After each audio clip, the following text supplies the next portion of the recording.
Je suis Clotilde Dussoulier et vous écoutez la rediffusion de l'un de vos épisodes coup de cœur de Change ma vie, les conversations difficiles.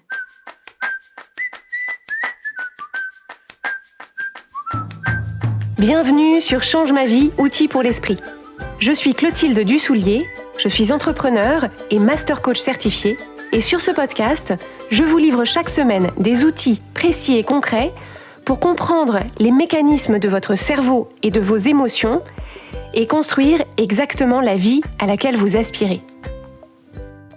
S'il y a bien une compétence indispensable pour vivre une vie libre et alignée, compétence qui échappe pourtant à bon nombre d'entre nous, c'est celle de savoir mener des conversations difficiles. Qu'il soit question de demander une augmentation, d'aborder un sujet d'insatisfaction dans votre couple, ou de poser vos limites avec une personne de votre entourage, vous avez besoin de savoir mener ces échanges avec aplomb et ouverture pour obtenir ce que vous voulez. Alors si vous vous apercevez que la perspective de ce genre de conversation vous fait perdre le sommeil, cet épisode est pour vous. Priscille Verdier, l'une des coachs de l'équipe Change ma vie, vous livre dans cet épisode les clés qu'on utilise en coaching pour aider nos membres à aborder les discussions qu'elles redoutent avec confiance et sérénité.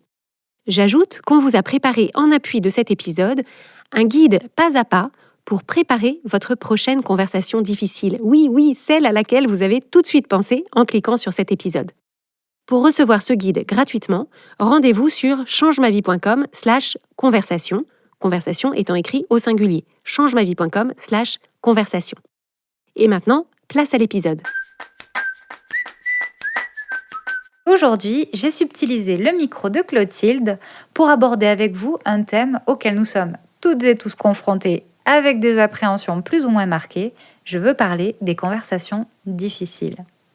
Ce que j'entends par les conversations difficiles, ce sont toutes ces discussions que l'on appréhende parfois au point de ne pas oser les avoir, ou alors que l'on vit de manière désagréable sur le coup et auxquelles on repense ensuite en les rejoignant dans notre tête, en tirant les pires conclusions sur nous, les pires conclusions sur notre interlocuteur ou notre interlocutrice et ou sur tout ce qu'il risque d'advenir suite à cette conversation. Alors ces conversations, elles peuvent nous sembler difficiles à cause du sujet abordé, par exemple parce que l'on veut poser une limite, parce qu'on a un reproche à formuler ou qu'on veut parler d'argent ou de sexualité et que ce sont des sujets qui nous semblent délicats ou intimes. Elles peuvent également nous paraître difficiles à cause du contexte dans lequel elles ont lieu, parce qu'on est en désaccord avec notre interlocuteur ou notre interlocutrice, ou parce qu'on veut proposer un changement dans une situation qui est installée depuis longtemps. Elles peuvent nous donner une impression d'être difficiles en raison de la personne avec laquelle on va être amené à les avoir, parce que c'est un membre de notre famille, ou une personne proche, ou une personne avec laquelle on a un lien hiérarchique, ou parce que tout simplement on craint la réaction de cette personne. Et enfin, on peut craindre ces conversations à cause de quelque chose qui relèverait d'une compétence qu'on n'aurait pas ou pas encore développée, par exemple la capacité à dire non, la capacité à être clair, la capacité à rester ferme, etc. En réalité, ces conversations, elles sont difficiles à cause des idées que l'on s'en fait et des attentes que l'on en a. Elles sont difficiles à cause de l'histoire qu'on leur associe. Le principal point commun que l'on pourrait faire de ces conversations, c'est qu'on aimerait pouvoir les éviter.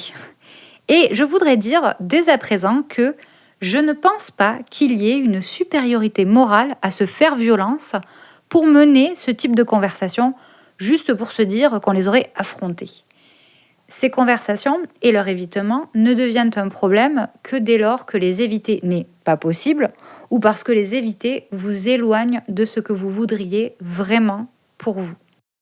Donc il peut s'agir de cette insatisfaction dont vous n'osez pas faire part à une personne, de la demande d'augmentation que vous auriez envie de formuler ou même de la rupture que vous ne savez pas comment annoncer. Et c'est sur ce type de conversation que je vous propose que l'on se penche. Lors de ma précédente carrière professionnelle, avant d'être coach pour le programme Change ma vie mode d'emploi, que je vous recommande chaudement, j'ai été conseillère pénitentiaire d'insertion et de probation. Je vous fais grâce des détails techniques et juridiques pour en venir au sujet qui nous intéresse. Donc, j'ai été au cours de cette profession amenée à annoncer des décisions de justice lourdes, à avoir des échanges directifs avec des personnes à risque et à aborder des sujets graves, des sujets intimes, des sujets délicats et parfois tout ceci en même temps. Alors j'ai été formée à avoir ces conversations difficiles, ce qui ne m'empêche pas de garder quelques appréhensions parfois. Et riche de cette expérience et des outils du coaching, je vous propose aujourd'hui 4 clés pour vous permettre d'aborder avec clarté, confiance et engagement ces conversations que vous appréhendez comme difficiles. La première clé, qui ne vous étonnera probablement pas, c'est de préparer ces conversations lorsque c'est possible et de le faire d'une manière vraiment efficace. Parfois, on appréhende tellement la conversation ou la réaction que l'autre pourrait avoir que finalement, on ne se prépare pas du tout, on évite d'y penser ou alors on y pense en se focalisant sur ce que l'autre pourrait nous dire. Et finalement, on reste dans une espèce de flou et on perd de vue ce qui compte vraiment pour nous dans la conversation que l'on voudrait avoir. Cette appréhension, cet inconfort que l'on a à l'idée de ces conversations, il est absolument normal. Alors, je parle bien ici d'inconfort et pas de danger. Si vous craignez qu'une conversation vous mette réellement en péril, physique ou psychologique, alors l'idée, ce n'est pas de chercher les meilleurs moyens pour l'aborder, mais bien de vous mettre en sécurité. J'insiste ici sur cette précision de l'inconfort parce que il arrive que l'on déduise que cet inconfort, ce serait le signe qu'il ne faudrait pas avoir la conversation. Que peut-être c'est qu'on ne veut pas vraiment dire ce qu'on a à dire ou qu'on ne devrait pas demander ce qu'on a à demander, ou en tout cas pas tout de suite. Comme si le fait de se sentir bien venait en garantie de la validité même de la conversation. Mais parfois au contraire, ce que nous voulons, ce à quoi nous aspirons, se trouve de l'autre côté de cet inconfort. Et en vous proposant de ressentir cet inconfort, vous vous permettez de ne pas fermer la porte à cette chose que vous avez vraiment envie de dire ou d'obtenir. Alors si ça peut vous aider, je vous propose d'écouter l'épisode 49 du podcast Change ma vie, le confort dans l'inconfort, et éventuellement de vous aménager un moment de calme au cours duquel vous allez imaginer le scénario du pire pour cette conversation. Le pire qui pourrait être dit, le pire que vous pourriez dire ou ne pas dire, le pire que vous pourriez entendre ou ne pas entendre, le pire qui pourrait arriver. Et n'hésitez pas à vous montrer parfaitement catastrophiste. Le but, c'est de mettre bien en lumière les peurs et les appréhensions tapies dans l'ombre.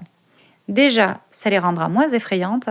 Et puis, en prenant le temps de constater les émotions que ça va faire émerger en vous et de les accueillir, vous vous préparez à aborder ces émotions comme quelque chose de choisi et pas de subi.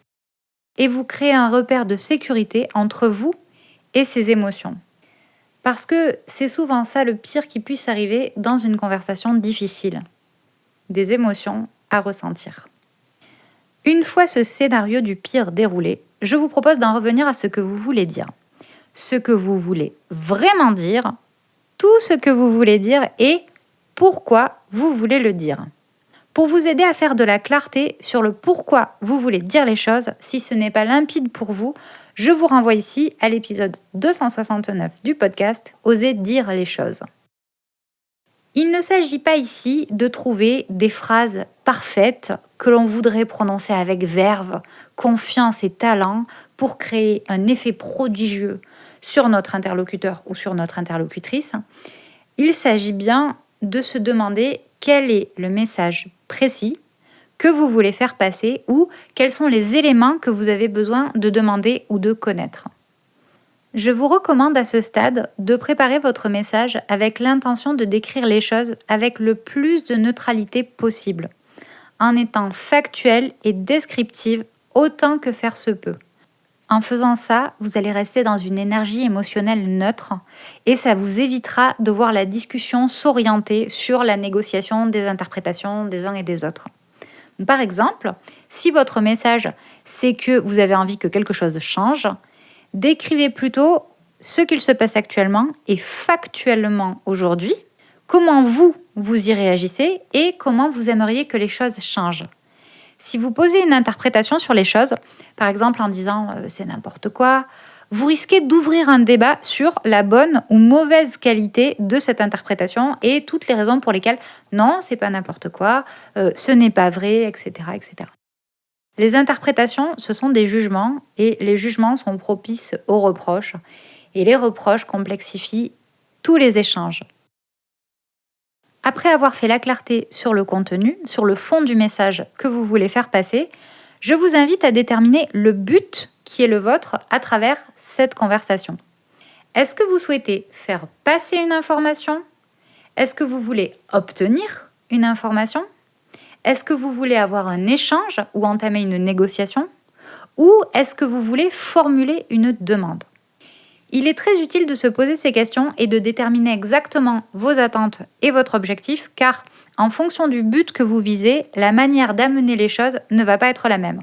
Par exemple, vous n'allez pas poser autant de questions si vous voulez faire passer une information que si vous voulez avoir un échange. Et par ailleurs, cette question, je vous invite à vous la poser avec honnêteté, d'autant qu'il n'y a pas un but qui soit meilleur qu'un autre en soi. Parfois, sous couvert d'ouvrir un échange, on pose des questions. On demande par exemple qu'est-ce qu'il s'est passé dans telle situation, alors que si on est parfaitement honnête, ce qu'on voudrait, c'est faire part directement de notre insatisfaction, de manière neutre et descriptive donc.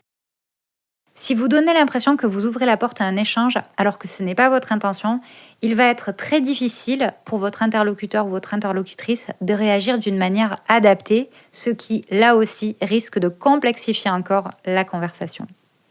Une fois votre message défini et son but précisé, je vous propose de vous demander avec quelle énergie émotionnelle vous aimeriez aborder la discussion.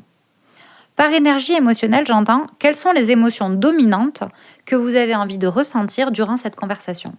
Par défaut, on a tendance à rentrer dans ces conversations avec une énergie de combat, soit avec une sorte d'agressivité, soit avec une énergie un petit peu défensive. Si c'est une énergie qui vous convient, je ne vois aucun mal à cultiver l'une ou l'autre. Mais je vous propose d'envisager toutes les émotions comme possibles et surtout comme disponibles.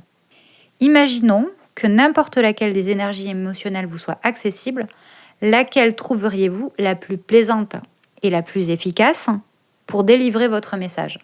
Est-ce que ce serait une énergie de concentration, de confiance, de détermination, de tranquillité, de compréhension, de connexion, etc. Ces émotions, elles sont disponibles grâce aux pensées que vous allez nourrir à propos de vous, à propos de votre message et à propos de la personne à laquelle vous voulez délivrer votre message. Je vous renvoie ici à l'épisode 4 du podcast, le modèle de Brooke. Et ces émotions, elles vont avoir une influence majeure sur la manière dont vous allez investir et vous allez réagir dans la conversation. Si vous êtes dans une énergie teintée de confiance et d'ouverture, vous n'aurez pas du tout la même manière de solliciter une augmentation que si vous vous placez sur la défensive. Vous n'obtiendrez pas la même conversation si, en voulant faire preuve de pédagogie, vous vous placez dans une énergie agressive plutôt que dans une énergie émotionnelle de calme et de détermination. Évidemment, il n'est pas toujours possible de préparer en amont ces conversations et il peut arriver qu'elles se déclenchent à un moment que l'on n'avait pas prévu. Ou alors, il peut arriver qu'une discussion prenne soudainement une tournure difficile, alors sans qu'on y soit préparé, par exemple lorsque c'est nous qui faisons face à une annonce ou une demande qu'on juge délicate. Et puis, par ailleurs, on a parfois l'impression d'avoir préparé parfaitement la conversation, on a joué les débats à maintes et maintes reprises dans notre tête, on a bien répété tout ce qu'on voulait dire, mais une fois que la conversation débute, tout va de travers et rien ne se passe comme prévu. C'est tout l'intérêt de garder comme boussole nos 3 éléments de préparation. Ce que je veux dire, dans quel but je veux le dire et avec quelle énergie émotionnelle je veux le dire. Et ça nous amène à la 2e clé que je veux vous proposer, garder en tête ce cap et le maintenir durant la fameuse conversation difficile. Alors comment faire cela ? Comment maintenir ce cap, surtout quand on a l'impression que la conversation prend une tournure qui nous échappe ? Une première possibilité va être d'utiliser des temps de silence. Alors, le silence, a priori, ça peut nous paraître encore plus inconfortable, mais en réalité, vous pouvez en faire un atout très précieux.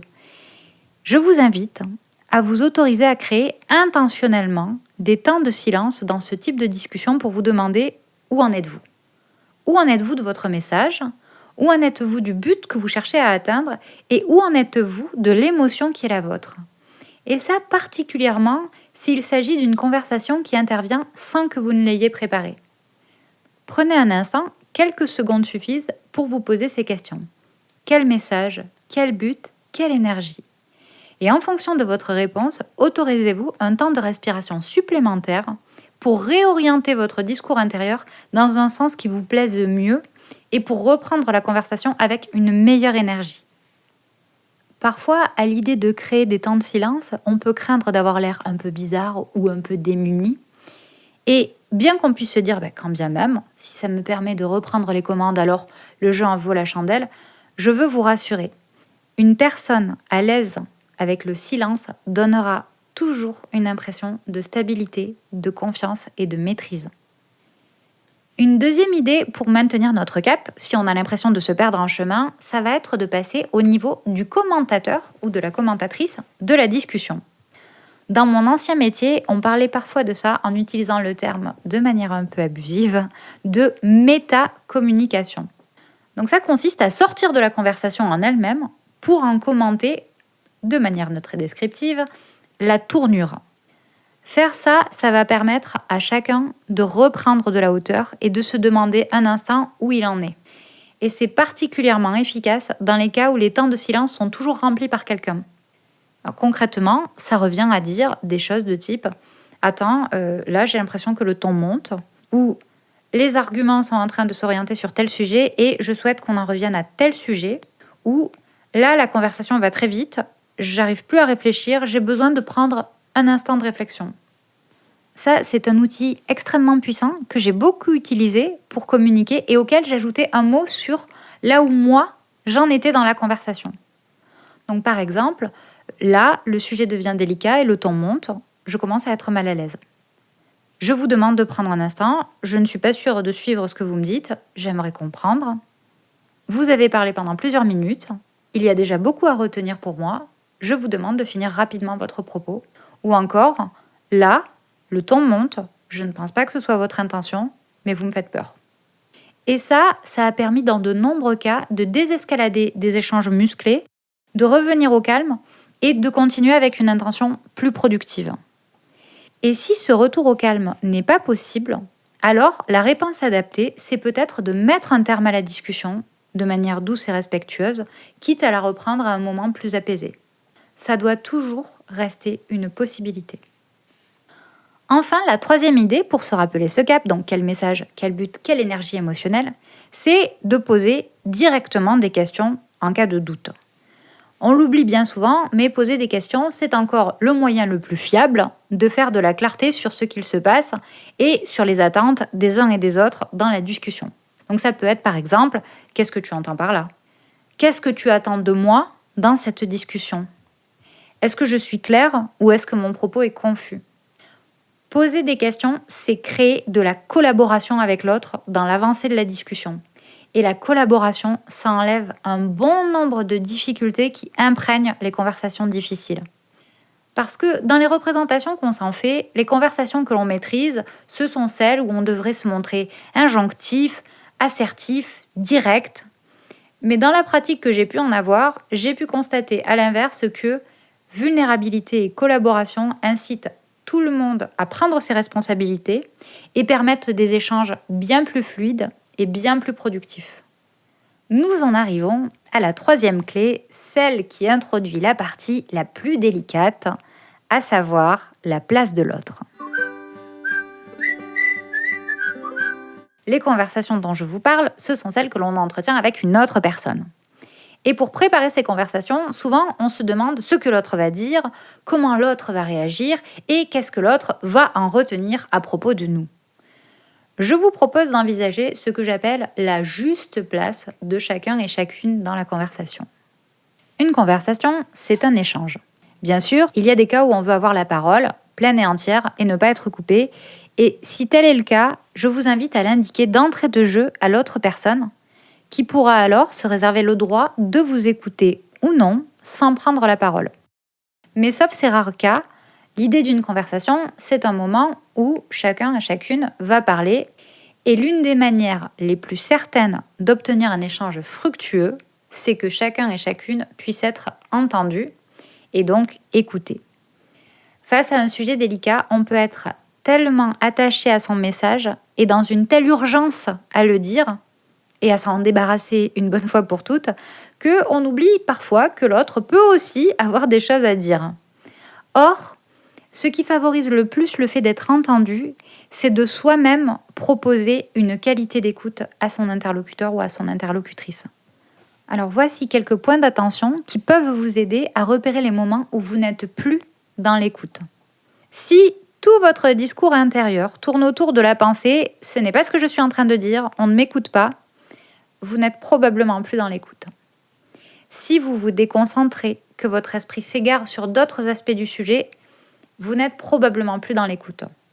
Si vous attendez impatiemment que l'autre ait fini de parler pour dire ce que vous avez à dire, difficulté que je connais très bien à titre personnel, vous n'êtes probablement plus dans l'écoute. Offrir une belle qualité d'écoute, ça vous donne des éléments précieux de compréhension en lien avec votre message et ça invite l'autre à faire de même par réflexe de mimétisme. Dans les conversations difficiles, un point qu'on retrouve très fréquemment, c'est la divergence d'opinion. On n'est pas d'accord et c'est là tout le problème. Le fait de ne pas être d'accord, c'est vraiment par défaut quelque chose qui peut nourrir en nous de nombreuses pensées de crainte, d'insatisfaction et de ressentiment. Mais au quotidien, ne pas être d'accord, ça ne cause pas si souvent de problèmes au-delà du fait qu'on ne soit pas d'accord. Donc pour le dire de manière plus concrète, il y a d'un côté les avis des autres et il y a de l'autre côté la manière dont ces avis vont avoir un impact dans notre vie. Je vous propose l'exemple de la répartition des tâches ménagères.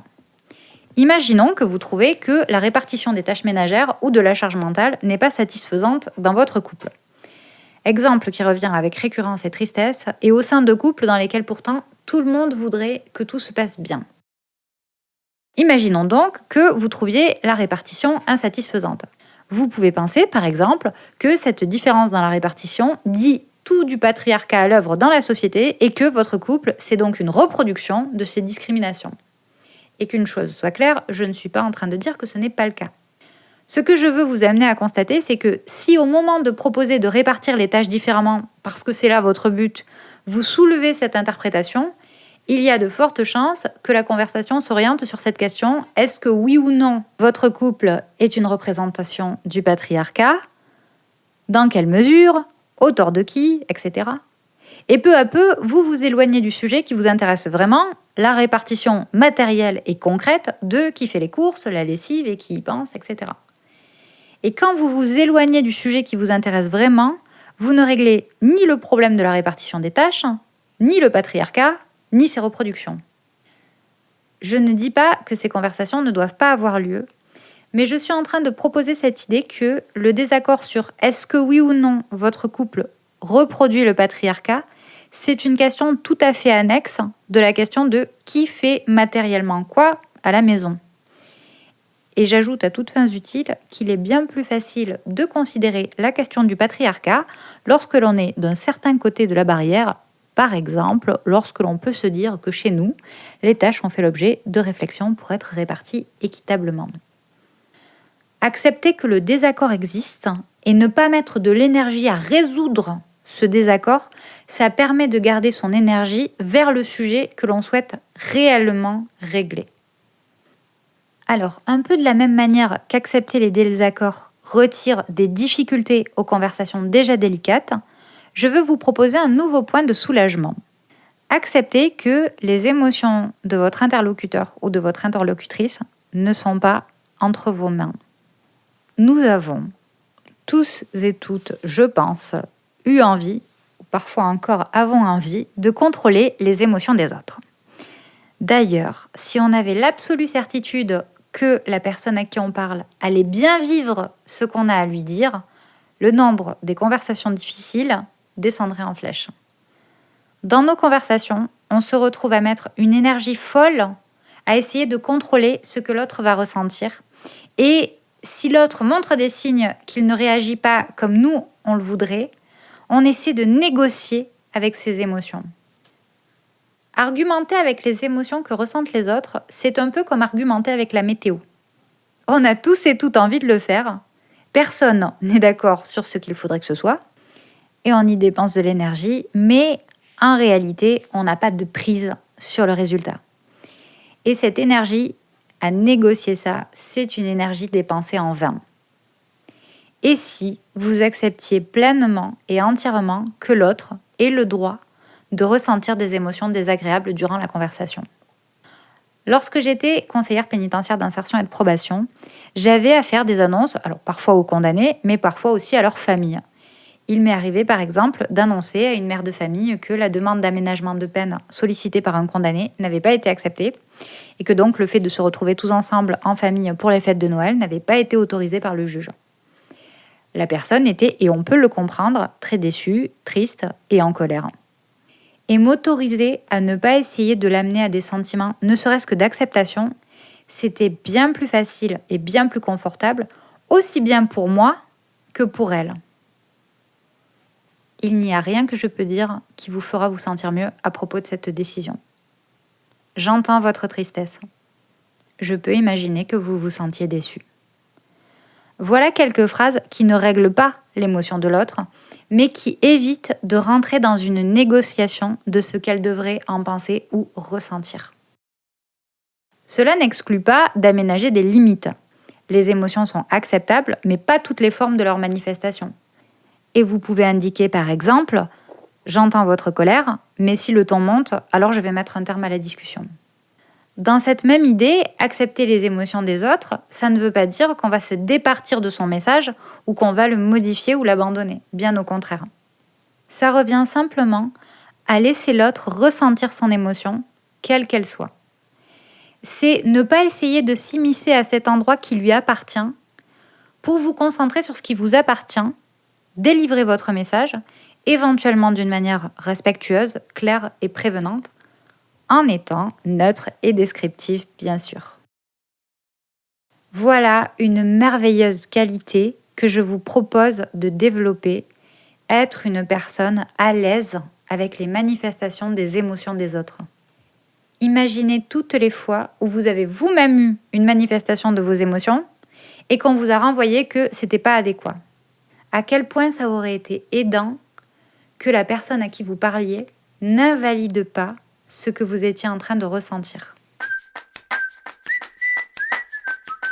J'arrive maintenant à la 4e et dernière clé que je veux vous offrir et qui consiste à évaluer sans juger la conversation que vous avez eue. Ce que je vous propose, c'est de troquer tout le discours intérieur de rumination et de jugement très classique dans le cadre de ces conversations. Vous savez, c'est tout ce discours qui consiste à refaire la conversation dans votre tête en vous repassant qui a dit quoi, qui a eu raison et qui a eu tort, ce que ça veut dire d'avoir dit ceci et de ne pas avoir dit cela, et maintenant, quelles sont toutes les catastrophes qui s'annoncent. Donc, je vous propose de renoncer à ce discours et d'utiliser vos ressources d'une manière vraiment utile.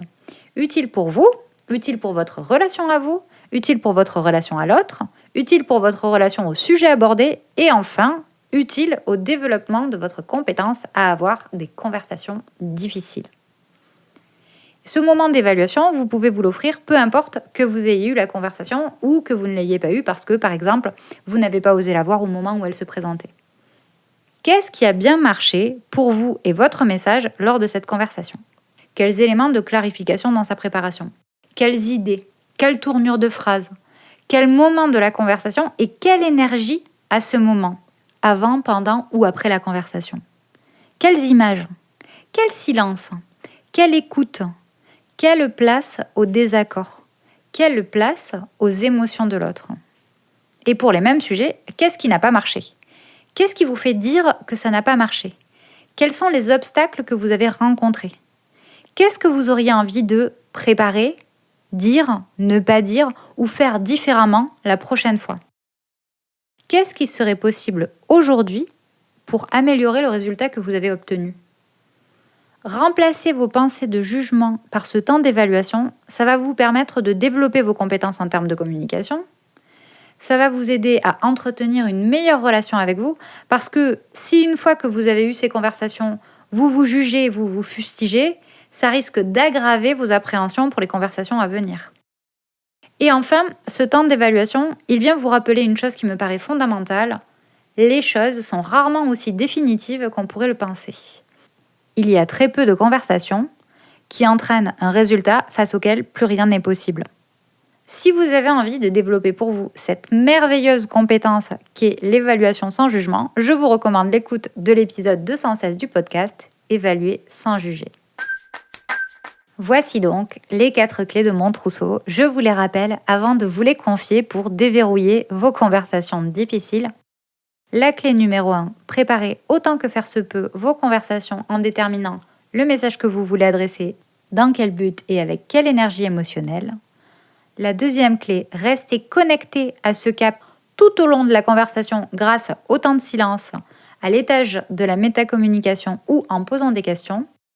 La troisième clé, laissez une place adaptée à votre interlocuteur, à son message, à ses émotions, à votre éventuel désaccord.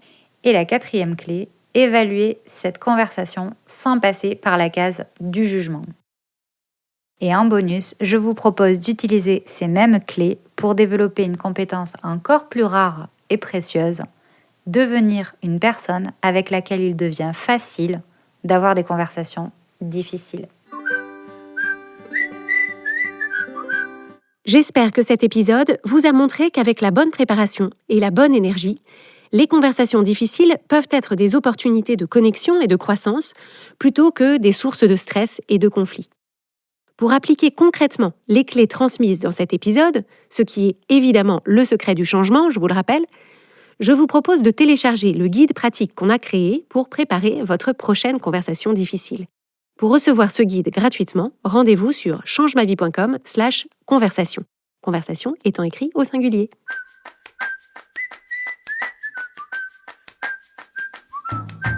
Si vous écoutez le podcast Change ma vie, c'est sans doute que vous vous posez beaucoup de questions. Qui vous êtes vraiment ? Où vous en êtes ? Et est-ce que vous faites les bons choix ?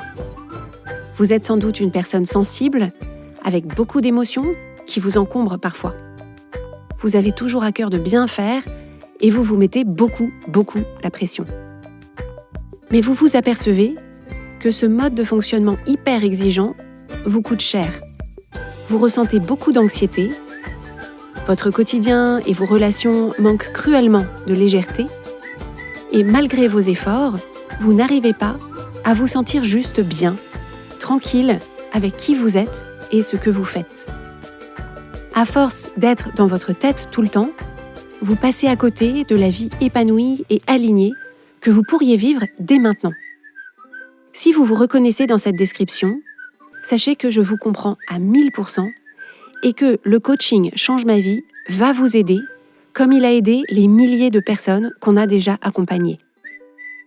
En rejoignant le programme de coaching Change ma vie mode d'emploi, vous allez ressentir dès le début le soulagement immense de savoir que vous n'êtes pas seul et qu'il y a des solutions simples pour retrouver votre sérénité et votre énergie. Avec l'équipe des coachs certifiés Change ma vie, on sera à vos côtés au quotidien pour construire avec vous un plan d'action concret qui vous permettra de dissiper enfin le brouillard et les doutes, de savoir clairement ce que vous voulez et d'oser aller le chercher. Pour en savoir plus sur le coaching Change ma vie et comment vous inscrire, rendez-vous sur changemavie.com/coaching.